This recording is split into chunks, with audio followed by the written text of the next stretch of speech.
Hello everyone, good evening all of you. आज अपन बात करते हैं हमारे नए टॉपिक फ्रेंच रिवॉल्यूशन की बात करते हैं, जो कि 1789 टू नवंबर 1799 तक चलता है। गाइस, फ्रांस की राज्य क्रांति वह महापरिवर्तनकारी घटना है जिसने न केवल यूरोप को अपितु संपूर्ण विश्व को प्रभावित किया, और यह यूरोप ही नहीं अपितु संपूर्ण विश्व के लिए ही मील का पत्थर मानी जाती है। यह एक युगांतरकारी घटना है क्योंकि फ्रांस की राज्य क्रांति ने सभी पक्षों को प्रभावित किया। इस वजह से यह क्रांति के लिए एक महत्वपूर्ण उत्तरदायी घटक रहा है सभी देशों के लिए।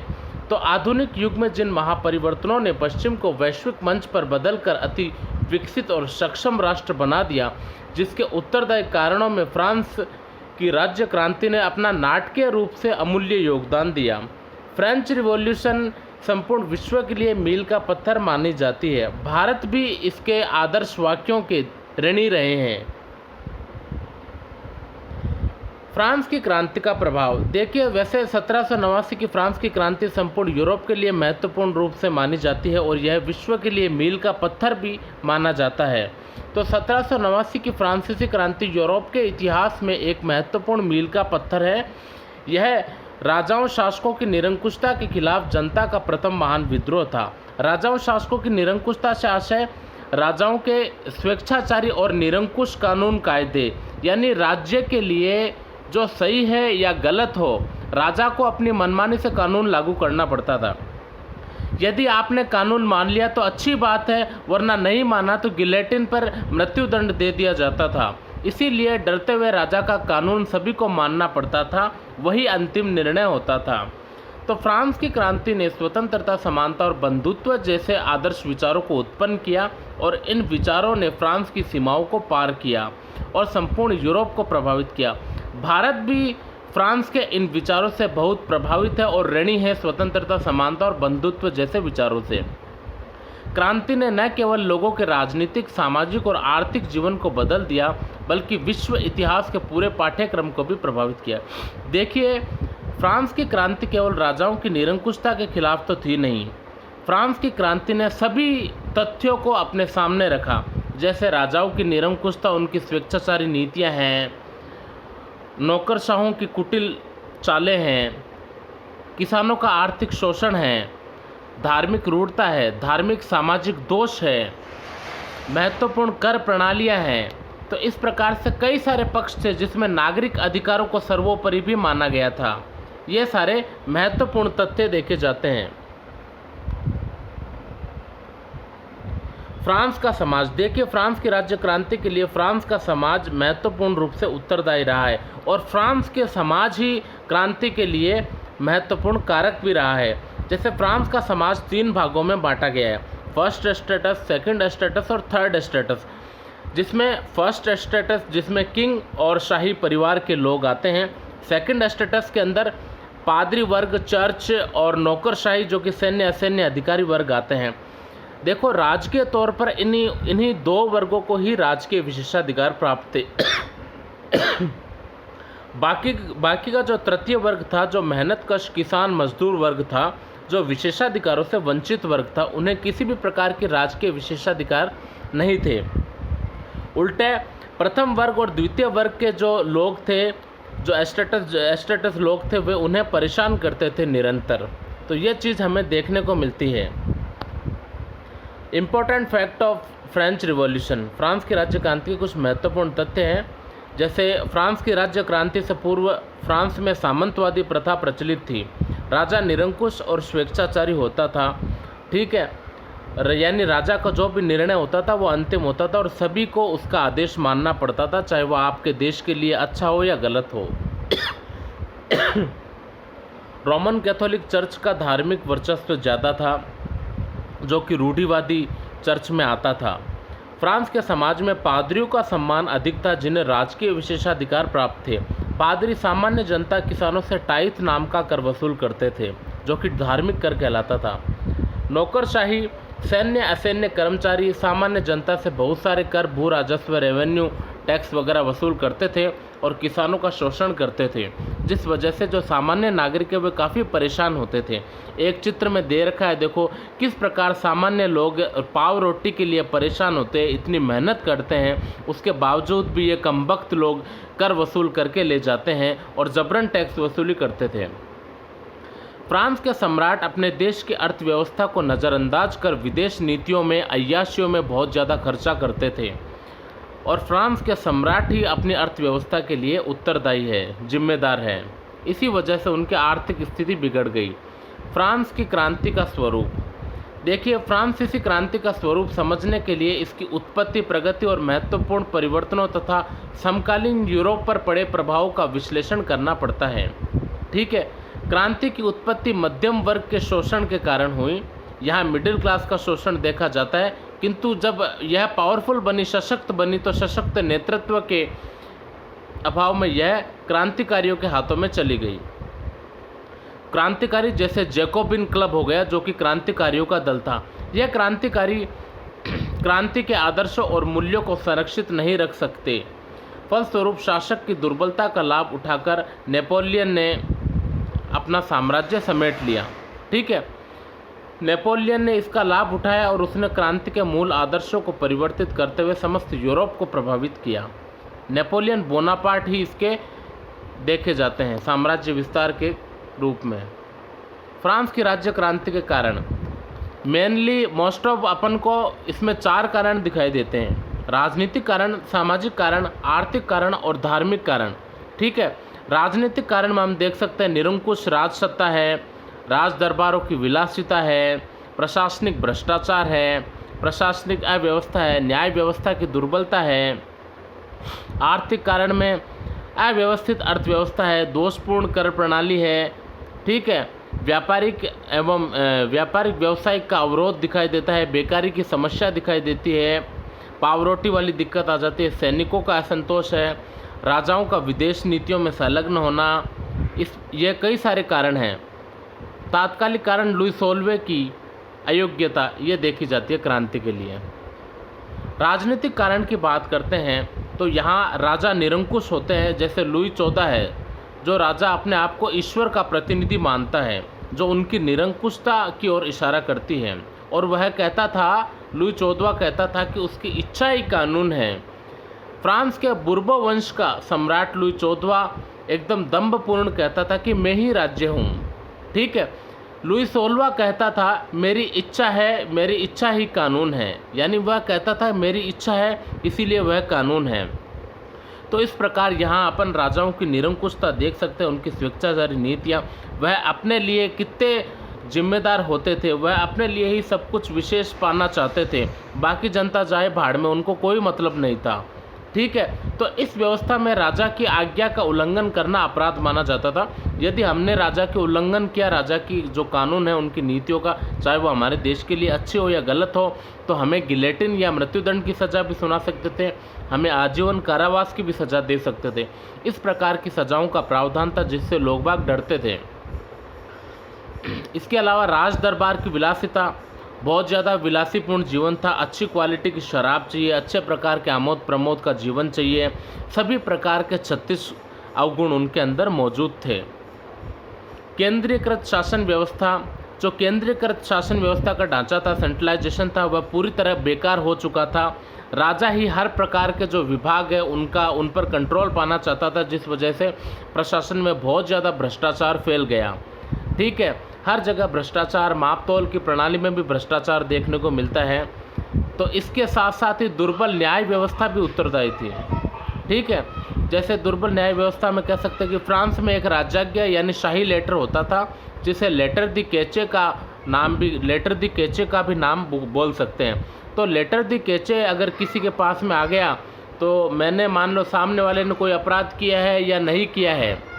ठीक है, अगर मेरे पास में राजाज्ञा है, लेटर दी केचे है, तो मैं आपको बेवजह कह के सज़ा दे सकता हूँ, और इवन मृत्युदंड तक का प्रावधान था।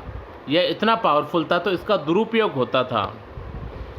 सामाजिक कारण, सामाजिक कारण की अपन ने बात की। फ्रांस का समाज 3 भागों में बटा हुआ था, जिसे एस्टेटस के नाम से पुकारा जाता था। प्रथम एस्टेटस में राजा और शाही परिवार के लोग आते थे, जो काफ़ी अय्याश वर्ग होता था।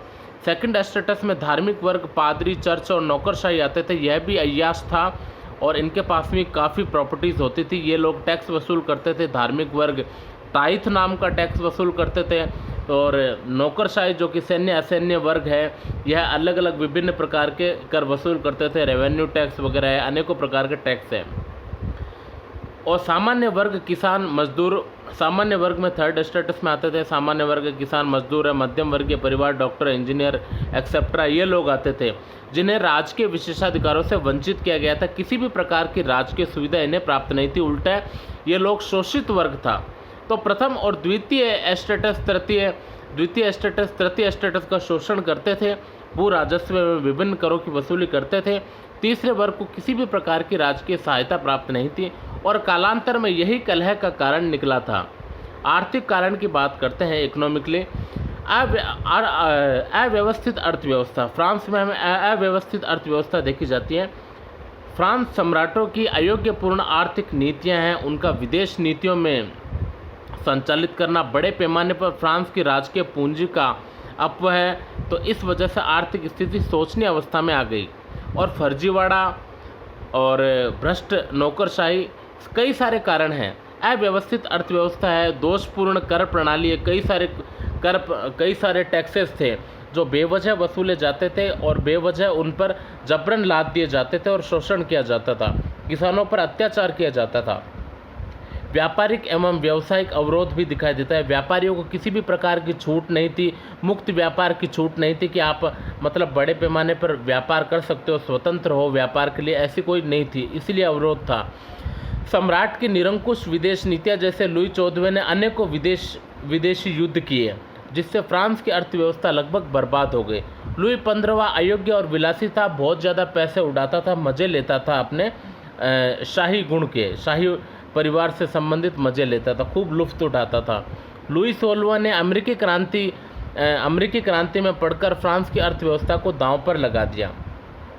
परिणाम स्वरूप बेकारी की समस्या फैलने लग गई, हर जगह त्राही त्राही मचने लग गई फ्रांस में और भ्रष्टाचार बुरी तरह फैल गया और लोग बाग रोजी रोटी के लिए तरसने लगे। जनता अब पाव रोटी के लिए भी तरसने लगी। अतः यही गुस्सा क्रांति के रूप में देखने को मिलता है। सरकार की आय भी उसके द्वारा दी जाने वाली राष्ट्रीय ऋण के ब्याज की राशि से भी कम थी। अतः सरकार के लिए बजट को संतुलित रखना भी असंभव था। इन लोगों के कमीनों के इतने ज़्यादा खर्चे होते थे कि इनका जो ऋण था वह भी नहीं चुक पाता था और ऋण की ये लोग परवाह भी नहीं करते थे। सामान्य जनता इनका काम करती थी।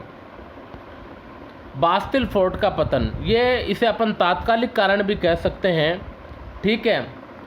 कुछ विद्वान इतिहासकार हुए जैसे एडम स्मिथ और आर्थर यंग, जिन्होंने फ्रांस को आर्थिक गतिविधियों का अजायबघर बताया गया, ठीक है। देखिए, लुई 16वें के काल में बड़े पैमाने पर फ्रांस की अर्थव्यवस्था डूब गई। तो लुई 16वें ने क्या किया कि भाई अपने जो विशिष्ट आर्थिक सलाहकार है, अपने जो इकोनॉमिस्ट आर्थिक सलाहकार, जिनमें तुर्गो और नेकर जैसे को क्या है कि उन्होंने नियुक्त किया।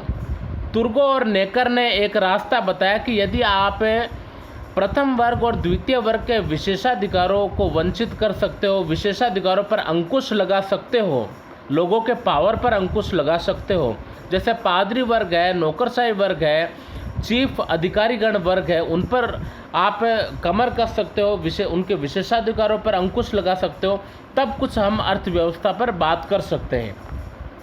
तो इससे जो विशेषाधिकार जो वर्ग है, जो फर्स्ट स्टेटस है, सेकंड स्टेटस है, वो जल गए कि नहीं हम इसे एक्सेप्ट नहीं कर सकते। उन कमीनों को फोकट की हवा लग गई थी, उन कमीनों को क्या है कि फोकट की रोटी स्वाद में आ गई थी, जिस वजह से वे नहीं चाहते थे कि किसी प्रकार से हमारा जो आर्थिक धंधा है, हमारा जो फोकट में जो हमें हराम का जो मिल रहा है वो ख़त्म हो जाए, वो ऐसा कतई नहीं चाहते थे। जिस वजह से जो इनकी जो स्कीम थी, जो कि अर्थशास्त्री थे तुर्गो और नेकर की, स्कीम फेल हो गई। और दूसरा, तुर्गो ने बताया कि आप एस्टेटस जनरल की मांग रखिए। जिसमें जो तृतीय वर्ग ने भी इस पर आवाज़ उठाई कि भाई अर्थव्यवस्था डूब चुकी है और तृतीय स्टेटस की मांग रखी है। तो तृतीय स्टेटस की मांग रखी गई।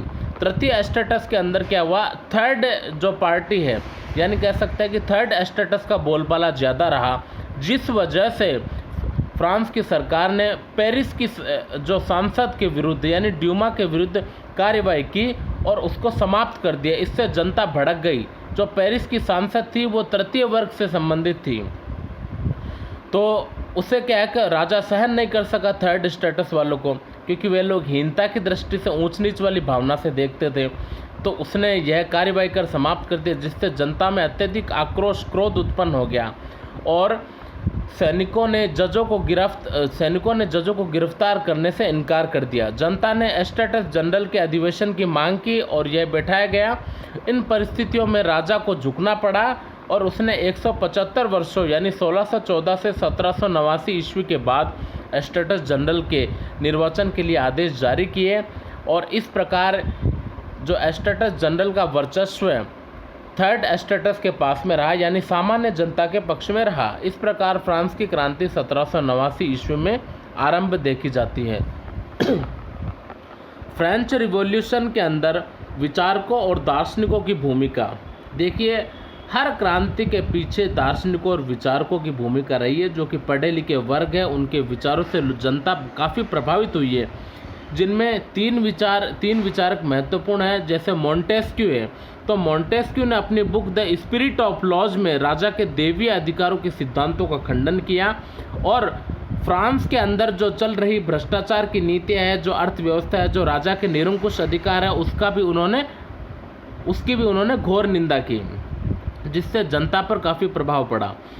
वाल्टेयर है, तो वाल्टेयर ने अपनी पुस्तक जैसे लेटर्स ऑन द इंग्लिश आदि के माध्यम से उन्होंने ब्रिटेन में प्रचलित जो उदार राजनीति है, लिबरल पॉलिटिशियन है, धर्म और विचार की स्वतंत्रता का बहुत अच्छा चित्रण दिया है। किसमें? लेटर्स ऑन द इंग्लिश में। और साथ में ही जो फ्रांस में प्रचलित पुरातन व्यवस्था है, जो रूढ़िवादी रोमन कैथोलिक व्यवस्था है, उसका उन्होंने काफ़ी निंदा की, घोर निंदा की और बुराई की। बात करते हैं रूसो की, तो रूसो ने अपनी पुस्तक एमिली द सोशल कॉन्ट्रैक्ट व रूसोनी के माध्यम से मनुष्य की स्वतंत्रता की बात की। रूसो ने कहा कि मनुष्य स्वतंत्र पैदा होते हुए भी स्वतंत्र जंजीरों से जकड़ा हुआ है, यानी अपन बॉर्न होते ही जंजीरों से जकड़े जाते हैं। इन जंजीरों से मुक्ति पाने का एक ही तरीका है, हम प्राकृतिक आदिम अवस्था की ओर लौटे। यानी यहाँ रूसो कहते हैं द सोशल कॉन्ट्रैक्ट है और रूसोनी के माध्यम से कहते हैं कि भाई मनुष्य को सामाजिक सर्वहारा वर्ग के लिए काम करना चाहिए और सर्वहारा वर्ग की इच्छा के साथ ही हमें आगे बढ़ते रहना चाहिए।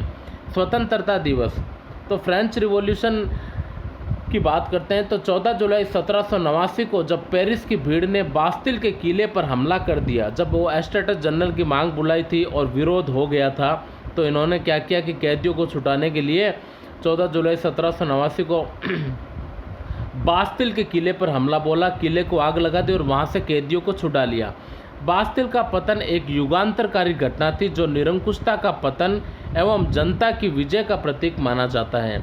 वास्तव में यह क्रांति का उद्घोष था और इसीलिए फ्रांस में 14 जुलाई को स्वतंत्रता दिवस के रूप में मनाया जाता है।